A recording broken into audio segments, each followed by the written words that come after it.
ಜೀವ ಪ್ರಪಂಚದ ಬಗ್ಗೆ ಅಭ್ಯಾಸವನ್ನು ಮಾಡಿದ್ದೆವು. ಈಗ ಪಾಠ 2 ಕುಟುಂಬದ ಬಗ್ಗೆ ಅಭ್ಯಾಸವನ್ನು ಮಾಡೋಣ. ಕುಟುಂಬ ಎಂದರೆ ರಕ್ತ ಸಂಬಂಧಿಗಳು ಒಂದೇ ಸೂರಿನಡಿ ವಾಸ ಮಾಡೋದು. ಒಂದು ಕುಟುಂಬ ಅಂತ ಹೇಳಿದ್ರೆ ನಾವೆಲ್ಲರೂ ಏನಾಗಿರ್ತೀವಿ, ರಕ್ತ ಸಂಬಂಧಿಗಳೇ ಆಗಿರ್ತೀವಿ. ಅಜ್ಜ, ಅಮ್ಮ, ತಂದೆ, ತಾಯಿ, ಅಣ್ಣ, ಅಕ್ಕ, ಚಿಕ್ಕಮ್ಮ, ಚಿಕ್ಕಪ್ಪ, ದೊಡ್ಡಮ್ಮ, ದೊಡ್ಡಪ್ಪ, ಹೀಗೆ ಎಲ್ಲರೂ ಸೇರಿ ಒಂದೇ ಸೂರಿನಡಿ ಅಂದರೆ ಒಂದೇ ಮನೆಯಲ್ಲಿ ನಾವೇನು ಮಾಡಿರ್ತೀವಿ, ವಾಸವನ್ನು ಮಾಡಿರ್ತೀವಿ. ಈ ರೀತಿ ಒಂದೇ ಮನೆಯಲ್ಲಿ ವಾಸ ಮಾಡುತ್ತಿರ್ತೀವಲ್ಲ, ನಮಗೆ ಅದಕ್ಕೇನಂತ ಕರೀತಾರ, ಕುಟುಂಬ ಅಂಥೇಳಿ ಕರೀತಾರೆ. ಎಲ್ಲರೂ ಒಂದೇ ಮನೆಯಲ್ಲಿ ವಾಸ ಮಾಡ್ತೀವಿ, ಎಲ್ಲರೂ ಒಟ್ಟಿಗೆ ಜೀವಿಸ್ತೀವಿ. ಕೆಲವೊಂದಿಷ್ಟು ಸಂದರ್ಭಗಳಲ್ಲಿ ನಾವು ಬೇರೆ ಬೇರೆ ಕಡೆ ಹೋಗಬೇಕಾಗುತ್ತೆ.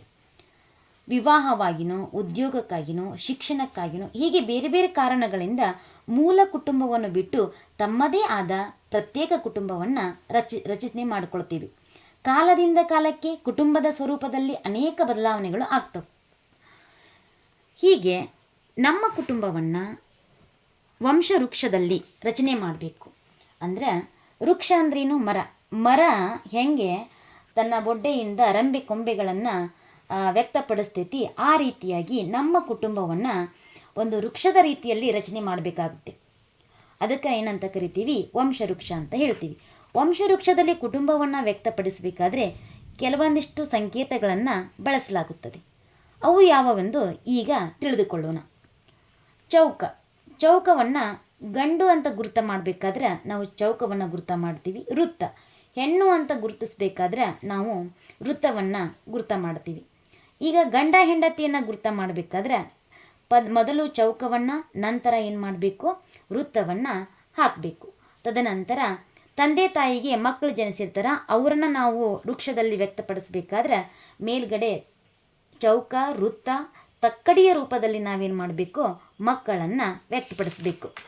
ಈ ರೀತಿಯಾಗಿ ವಂಶವೃಕ್ಷದಲ್ಲಿ ನಾವೇನು ಮಾಡಬೇಕು, ನಮ್ಮ ಒಂದು ಕುಟುಂಬವನ್ನು ರಚನೆ ಮಾಡ್ಬೋದು. ಇಲ್ಲಿ ಮನು ಅನ್ನುವ ಒಂದು ಕುಟುಂಬವನ್ನು ವಂಶವೃಕ್ಷದಲ್ಲಿ ರಚನೆ ಮಾಡಲಾಗಿದೆ. ವಂಶವೃಕ್ಷದಲ್ಲಿ ತಲೆಮಾರುಗಳಿಂದ ತಲೆಮಾರುಗಳಿಗೆ ನಾವೇನು ಮಾಡಬೇಕು, ಒಂದನೇ ತಲೆಮಾರಿಂದ ಹಿರಿಯರ ತಲೆಮಾರುಗಳಿಂದ ಚಿಕ್ಕವರ ತಲೆಮಾರಿಗೆ ಹಾಕ್ಕೊಂತ ಬರಬೇಕು. ಇಲ್ಲಿ ಮನುವಿನ ಒಂದು ಕುಟುಂಬದಲ್ಲಿ ರಾಮಪ್ಪ, ಭಾಗ್ಯಮ್ಮ 1ನೇ ತಲೆಮಾರು.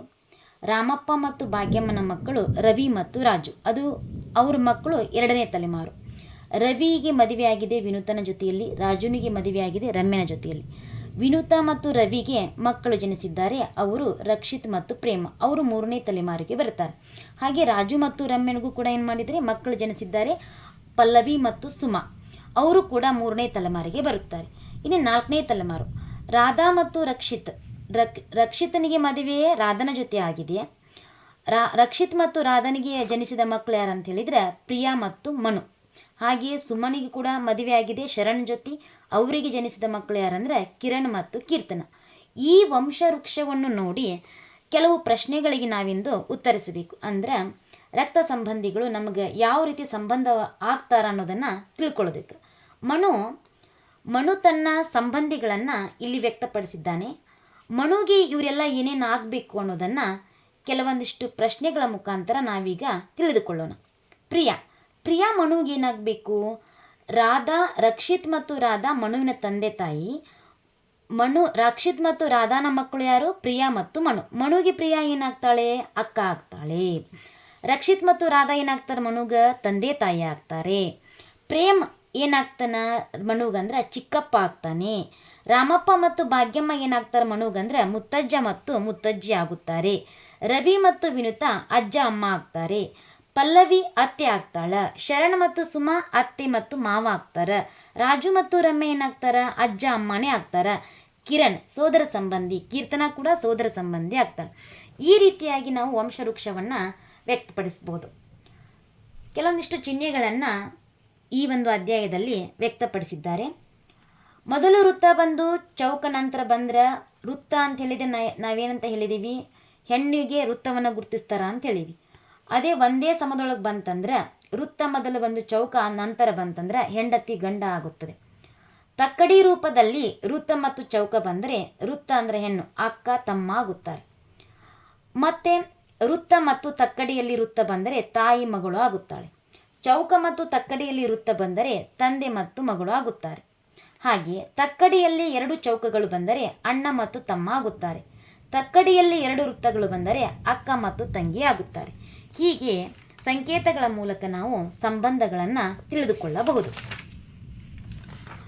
ನಾವು ಕೂಡ ನಮ್ಮ ವಂಶವೃಕ್ಷವನ್ನು ಒಂದು ಸಾರಿ ಹಾಕಬಹುದು. ಅದನ್ನು ನಾವು ಗುರುತಿಸ್ಕೋಬಹುದು. ನಮ್ಮ ವಂಶವೃಕ್ಷದಲ್ಲಿ 1ನೇ ತಲೆಮಾರು, 2ನೇ ತಲೆಮಾರು, 3ನೇ ತಲೆಮಾರು, ನಮ್ಮದು ಎಷ್ಟನೇ ತಲೆಮಾರು ಅಂತ ನಾವೇನು ಮಾಡ್ಬೋದು, ತಿಳಿದುಕೊಳ್ಬೋದು. ಹೀಗೆ ನಾವು ತಲೆಮಾರುಗಳನ್ನು ಗುರುತಿಸ್ಕೊಂಡ ನಂತರ ನಮ್ಮ ತಲೆಮಾರುಗಳು ಗೊತ್ತಾಗ್ತವೆ ನಮಗೆ. ನಮ್ಮ ಹಿರಿಯರೆಲ್ಲ ನಮಗೇನಾಗ್ತಾರೆ, ಪರಿಚಯ ಆಗ್ತಾರೆ, ತಿಳಿದುಕೊಳ್ಬೇಕು ಅವನ್ನೆಲ್ಲ. 2ಕ್ಕಿಂತ ಹೆಚ್ಚು ತಲೆಮಾರು ಅಂದರೆ ಅಜ್ಜ, ಅಮ್ಮ, ತಂದೆ, ತಾಯಿ, ಅವರು ಜನಿಸಿದ ಮಕ್ಕಳು, ಅವರೆಲ್ಲ ಒಂದೇ ಮನೆಯಲ್ಲಿ ವಾಸಿಸ್ತಿದ್ರೆ ಎಲ್ಲರೂ ಒಟ್ಟಿಗೆ ಊಟ ಮಾಡ್ತಾರೆ. ಎಲ್ಲರೂ ಸೇರಿ ಹಬ್ಬ ಹರಿದಿನಗಳನ್ನು ಆಚರಣೆ ಮಾಡ್ತಾರೆ. ಮುತ್ತಜ್ಜ ಮುತ್ತಜ್ಜಿಯ ಪ್ರೀತಿ ನಮಗೆಲ್ಲರಿಗೂ ಸಿಗ್ತೈತಿ. ಅವರನ್ನು ಎಲ್ಲರೂ ನಾವೇನು ಮಾಡ್ತೀವಿ, ಗೌರವದಿಂದ ನೋಡ್ಕೊಳ್ತೀವಿ. ಅವರ ಮಾರ್ಗದರ್ಶನದಿಂದ ನಮ್ಮ ಕುಟುಂಬದ ಎಲ್ಲ ಕೆಲಸಗಳು ನಡೀತವು.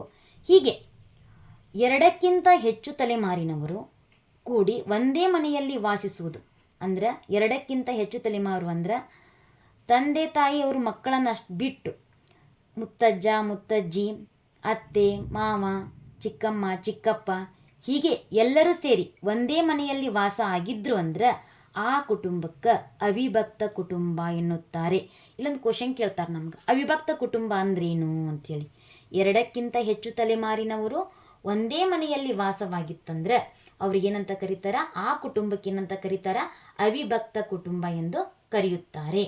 ಹಾಗೆ ಅವಿಭಕ್ತ ಕುಟುಂಬ ಅಂದರೆ ಗೊತ್ತಾಯ್ತು. ಇನ್ನು ವಿಭಕ್ತ ಕುಟುಂಬ ಅಂದ್ರೇನು, 2 ತಲೆಮಾರಿನವರು, 2 ತಲೆಮಾರು ಅಂದರೆ ತಂದೆ ತಾಯಿ ಮತ್ತು ಅವರ ಅವಿವಾಹಿತ ಮಕ್ಕಳು ಒಂದೇ ಕುಟುಂಬದಲ್ಲಿ ವಾಸ ಆಗಿದ್ರಂದ್ರೆ ಅದಕ್ಕೇನಂತ ಕರೀತಾರ, ವಿಭಕ್ತ ಕುಟುಂಬ ಅಂಥೇಳಿ ಕರೀತಾರ. ಇಲ್ಲಿ ಬರುವಂಥ ಪ್ರಶ್ನೆ ಏನಂದ್ರೆ, ಕುಟುಂಬ ಅಂದ್ರೇನು ಒಂದು ಪ್ರಶ್ನೆ ಬರ್ತೈತಿ. ಕುಟುಂಬದಲ್ಲಿ ಎಷ್ಟು ಪ್ರಕಾರಗಳು, 2ನೇದು ಬರ್ತೈತಿ. ಆ ಕುಟುಂಬದಲ್ಲಿ 2 ಪ್ರಕಾರ ಅದಾವಲ್ಲ, ಅವಿಭಕ್ತ ಮತ್ತು ವಿಭಕ್ತ ಕುಟುಂಬ. ಅದಕ್ಕೆ ಅವಿಭಕ್ತ ಕುಟುಂಬ ಅಂದ್ರೆ ಏನಂತ ಬರ್ತೈತಿ, ಮತ್ತೊಂದು ವಿಭಕ್ತ ಕುಟುಂಬ ಅಂದ್ರೆ ಏನಂತ ಹೇಳಿ ಬರ್ತೈತಿ. ಮೊದಲು ನಮಗೆ ಕುಟುಂಬ ಅಂದ್ರೆ ಏನಂತ ಗೊತ್ತಾಯ್ತು, ಏನು, ರಕ್ತ ಸಂಬಂಧಿಗಳು ಒಂದೇ ಸೂರಿನಡಿ ವಾಸ ಮಾಡೋದು. ಕುಟುಂಬದಲ್ಲಿ ಎಷ್ಟು ಪ್ರಕಾರಗಳು, 2 ಪ್ರಕಾರಗಳು. ಅವು ಯಾವುವು, ಒಂದು ಅವಿಭಕ್ತ ಕುಟುಂಬ, ಇನ್ನೊಂದು ವಿಭಕ್ತ ಕುಟುಂಬ. ಅವಿಭಕ್ತ ಕುಟುಂಬ ಅಂದ್ರೆ 2ಕ್ಕಿಂತ ಹೆಚ್ಚು ತಲೆಮಾರಿನವರು ಒಂದೇ ಮನೆಯಲ್ಲಿ ವಾಸ ಮಾಡೋದಕ್ಕೆ ಅವಿಭಕ್ತ ಕುಟುಂಬ. ಇನ್ನು ವಿಭಕ್ತ ಕುಟುಂಬ ಅಂದ್ರೆ 2 ತಲೆಮಾರಿನವರು ಒಂದೇ ಮನೆಯಲ್ಲಿ ವಾಸ ಮಾಡಿದ್ರು. 2 ತಲೆಮಾರು ಅಂದ್ರೆ ನಾವು ಗುರುತಿಸ್ಕೋಬೇಕು, ತಂದೆ ತಾಯಿ ಮತ್ತು ಅವರಿಗೆ ಜನಿಸಿದ ಅವಿವಾಹಿತ ಮಕ್ಕಳು, ಅವರು ಒಂದೇ ಮನೆಯಲ್ಲಿ ವಾಸ ಆಗಿದ್ರಂದ್ರೆ ಅದಕ್ಕೇನಂತ ಕರೀತಾರ, ವಿಭಕ್ತ ಕುಟುಂಬ ಅಂಥೇಳಿ ಕರೀತಾರ. ಈಗ ನಮಗೆ ವಿಭಕ್ತ ಕುಟುಂಬ ಅಂದ್ರೇನು, ಅವಿಭಕ್ತ ಕುಟುಂಬ ಅಂದ್ರೇನಂತ ತಿಳಿಯಿತು. ನಾವು ನಮ್ಮ ಕುಟುಂಬವನ್ನು ತಿಳ್ಕೊಂಡ್ವಿ. ಅದನ್ನು ವಂಶವೃಕ್ಷದೊಳಗೆ ಹೆಂಗೆ ಹಾಕಬೇಕು, ವಂಶವೃಕ್ಷವನ್ನು ರಚಿಸುವಾಗ ಮಕ್ಕಳ ಹೆಸರುಗಳನ್ನು ಹಿರಿತನಕ್ಕನುಗುಣವಾಗಿ ಅನುಕ್ರಮವಾಗಿ ಬರೆಯಲಾಗುತ್ತದೆ. ವಂಶವೃಕ್ಷದಲ್ಲಿ ಆ ವಂಶದ ಮಕ್ಕಳಲ್ಲಿ ಹಿರಿಯರಿಂದ ಪ್ರಾರಂಭಿಸಿ ಕಿರಿಯರವರೆಗೆ ಹೆಸರನ್ನು ಮೊದಲು ಬರೆದು ನಂತರ ಅವರ ಪತಿ ಅಥವಾ ಪತ್ನಿಯ ಹೆಸರನ್ನು ಬರೆಯಲಾಗುತ್ತದೆ. ವಂಶವೃಕ್ಷ ಎಂಬ ಪದವು ಮರದ ಕಲ್ಪನೆಯಂತೆ ತಲೆಮಾರುಗಳಿಗೆ ಹರಡುತ್ತಾ ಹೋಗುತ್ತದೆ ಎಂಬುದು ನಮಗೆ ಗೊತ್ತಾಗಿದೆ. ಆದರೆ ಸಾಮಾನ್ಯವಾಗಿ ವಂಶವೃಕ್ಷವನ್ನು ಬರೆಯುವಾಗ ಹಿರಿಯರಿಂದ ಕಿರಿಯರವರೆಗೆ ಮೇಲಿನಿಂದ ಕೆಳಗೆ ಬರೆಯಲಾಗುತ್ತದೆ. ಹಿರಿಯರ ನಂತರ ಪೀಳಿಗೆಯನ್ನು ಸೂಚಿಸುತ್ತಾ ಬರೆಯಲಾಗುತ್ತದೆ. ಹೀಗೆ ವಂಶವೃಕ್ಷ ರಚನೆಯ ನಮಗೆ ಗೊತ್ತಾಯಿತು. ಇನ್ನು ಕುಟುಂಬದವರು ಮತ್ತು ನೆರೆಹೊರೆಯವರು ನಮ್ಗೆ ಹೆಂಗೆ ಏನೇನು ನಮಗೆ ಕುಟುಂಬ ನಮ್ಗೆ ಏನೇನು ಕೊಡ್ತೈತಿ ಅಂತ ಹೇಳಿದರೆ, ನಮ್ಮ ಕುಟುಂಬದವರು ನಮಗೇನು ಮಾಡ್ತಾರೆ, ಪಾಲನೆ ಮತ್ತು ರಕ್ಷಣೆಯನ್ನು ಮಾಡ್ತಾರೆ. ಕುಟುಂಬದವರು ನಮಗೆ ಯೋಗ್ಯ ಶಿಕ್ಷಣವನ್ನು ಕೊಡಿಸ್ತಾರೆ, ಆಹಾರ ವಸ್ತುಗಳನ್ನು ನೀಡ್ತಾರೆ ಮತ್ತು ಆಹಾರವನ್ನು ನಮಗೆ ಕೊಡ್ತಾರೆ. ರೋಗ ಬಂದಾಗ ಚಿಕಿತ್ಸೆಯನ್ನು ಮಾಡಿಸ್ತಾರೆ, ಪ್ರೀತಿ ವಾತ್ಸಲ್ಯವನ್ನು ತೋರ್ತಾರೆ, ನಮ್ಮ ಎಲ್ಲ ಅವಶ್ಯಕತೆಗಳನ್ನು ಪೂರೈಸ್ತಾರೆ. ಈ ರೀತಿಯಾಗಿ ನಮ್ಮ ಕುಟುಂಬದವರು ನಮಗೆ ಸಹಕಾರಿಯಾಗ್ತಾರೆ. ಒಂದೊಂದು ಸಾರಿ ನಮ್ಮ ಕುಟುಂಬದವರು ಎಲ್ಲೋ ಬೇರೆ ಕಡೆ ಹೋದರು, ಕುಟುಂಬದ ಅಂದ್ರೆ ಬೇರೆ ಯಾವುದೋ ಕೆಲಸದ ಮೇಲೆ ಬೇರೆ ಕಡೆ ಹೋದರು, ಮನೆಯಲ್ಲಿ ಯಾರೂ ಇರಲಿಲ್ಲ. ಅವಾಗ ನಮ್ಮ ಅಕ್ಕಪಕ್ಕದ ಮನೆಯವರು ಕೂಡ ಒಂದು ಸಾರಿ ಏನಾಗ್ತಾರೆ, ನೆರವಾಗ್ತಾರೆ. ಹೆಂಗೆ ನೆರವಾಗ್ತಾರೆ ಹೇಳ್ರಿ ನೋಡು. ನಾವು ಸಪೋಸ್ ಆಟದೊಳಗೆ ಸೋತಿದ್ವಿ ಅಂತ ತಿಳ್ಕೊರಿ, ಅವಾಗ ಸಮಾಧಾನ ಮಾಡ್ತಾರೆ ಅವ್ರು ನಮಗೆ, ಏನಿಲ್ಲ ಬಾ ನಾ ಹೇಳ್ತೀನಿ ಅಂಥೇಳಿ. ನೆಕ್ಸ್ಟ್ ಅಮ್ಮ ಇಲ್ಲದಾಗ ನೆರವಾಗ್ತಾರೆ. ಏನಂದ್ರೆ ಅಮ್ಮ ಬರೋದು ಲೇಟ್ ಆಗಿತ್ತಂದ್ರೆ ನಮಗೆ ನೀರು ಕೊಡ್ತಾರೆ, ತಮ್ಮ ಮನೇಲಿ ಮಾಡಿದ ಒಂದು ಸ್ವಲ್ಪ ಊಟ ಕೊಡ್ತಾರೆ, ನಮ್ಮ ಕುಟುಂಬದವರು ಬರೆಯೋವರೆಗೂ ನಮಗೇನು ಮಾಡ್ತಾರೆ, ಸ್ವಲ್ಪ ರಕ್ಷಣೆಯನ್ನು ಕೊಡ್ತಾರೆ. ಈ ರೀತಿಯಾಗಿ ನೆರೆಹೊರೆಯವರು ನಮಗೇನು ಮಾಡ್ತಾರೆ, ಸಹಕಾರವನ್ನು ಕೊಡ್ತಾರೆ. ನೆಕ್ಸ್ಟ್, ಕುಟುಂಬದಿಂದ ಕಲಿಯುವ ಒಳ್ಳೆಯ ಗುಣಗಳು ಯಾವ್ಯಾವು? ಕುಟುಂಬದಿಂದ ನಾವು ಹಿರಿಯರಿಗೆ ಗೌರವ ಕೊಡೋದನ್ನು ಕಲಿಸ್ಕೊಡ್ತೈತಿ. ಮತ್ತು ಸಹಬಾಳ್ವೆ, ಎಲ್ಲರೊಂದಿಗೂ ನಾವು ಹೊಂದಾಣಿಕೆಯಿಂದ ಇರಬೇಕನ್ನೋದನ್ನು ಕಲಿಸ್ತೈತಿ. ಹೊಂದಾಣಿಕೆ, ನಾವು ನಮ್ಮ ಕುಟುಂಬದಲ್ಲಿ ಯಾವ ರೀತಿಯಾಗಿ ಹೊಂದಾಣಿಕೆ ಮಾಡ್ಕೋಬೇಕು ಅನ್ನಿಸುತ್ತಾ ನಮ್ಮ ಕುಟುಂಬ ನಮಗೆ ಕಲಿಸ್ಕೊಡ್ತೈತಿ. ಸಂಬಂಧಗಳ ವೃದ್ಧಿ, ಅಂದರೆ ನಾವಷ್ಟೇ ಇರೋದಕ್ಕಿಂತ ನಮ್ಮ ಸುತ್ತಮುತ್ತಲಿರುವ ಸಂಬಂಧಗಳು ಯಾವ ರೀತಿ ಅದಾವ ಅನ್ನೋದನ್ನು ವೃದ್ಧಿ ಮಾಡ್ತೈತಿ, ಅದನ್ನು ಹೆಚ್ಚಿಗೆ ಮಾಡ್ತೈತಿ. ಸಹಕಾರ, ಒಬ್ಬರಿಗೊಬ್ಬರಿಗೆ ನಾವೇನು ಮಾಡ್ತೀವಿ, ಸಹಕಾರ ಮಾಡೋದನ್ನು ಕಲಿತೀವಿ. ರೂಢಿ ಪದ್ಧತಿಗಳು, ಕುಟುಂಬದಲ್ಲಿ ಆಚರಣೆಗಳಿರ್ತವೆ, ಹಬ್ಬ ಹರಿದಿನಗಳ ಆಚರಣೆ ಇರ್ತವೆ.